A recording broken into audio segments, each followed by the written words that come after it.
ღაღადი ხსნისათვის. ზეციე რომ ამაო, სრულად მიხსენი ცოდვისაგან. ვიცი რომ მართალი ვარ სხვისი, ქრისტეს, სიმართლის წყალობით.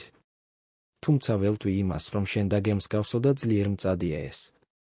შენი შვილი ვარ და შენს ხატებას უნდა ვატარებდე. შემაძლებინე, გავაცნობიერო, რომ მკვდარი ვარ ცოდვისთვის. და როცა მაცდუნებს იგი დაეხური მოუღრო მის ხმას. მიხსენი ჩემს ცხოვრებაში ცოდვის შემოჭრისა და ბატონობისაგან. შემაძლებინე, რომ ვიდოდე ისე, როგორც ვიდოდა ქრისტე. ვცხოვრობდე მისი სიცოცხლის განახლებით. სიყვარულის ცხოვრებით. რწმენის ცხოვრებით. სიწმიდის ცხოვრებით. მძაგს ჩემი სხეული სიკვდილისა. მისი სიზარმაცე, შური, სულნდაბლობა, სიამაყე. მომიტევე და გაანადგურე ეს მანკიერებანი.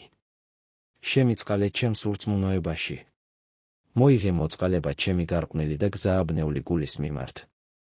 შენი კურთხევანი როცა მოდიან, მათ გაღმერთებას ვიწყებ. და ჩემი სიყვარულს საგანს ვეჯაჩვებიე. შვილებს, მეგობრებს, სიმდიდრესა და პატივს.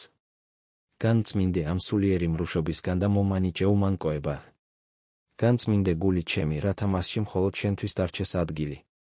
ცოდვაა ჩემი უდიდესი წყევლა. და შენი გამარჯობა ცხადი იყო ჩემი ცნობიერებისათვის. და თვალსაჩინოდ ჩანდეს ჩემს ცხოვრებაში. შემეწიე, რათა ვიყო მუდამ მიძღვნილი, გულდაჯერებული, მორჩილი. თავდადებული. და ბავშვურად გენდობოდე. შემეწიე, რათა მიყვარდე მთელი ჩემი სულით, სხეულით, გონებითა და ძალით. მიყვარდეს მოყვასი ვითარცა თავი ჩემი. შემეწიე, რათა ვიყო დახსნილი სულის მოუნანიებლობისაგან. და უმორჩილებელი აზრებისაგან. ცილის მწამებლური სიტყვებისგან, სულნდაბლობისგან, უხეში ქცევებისგან.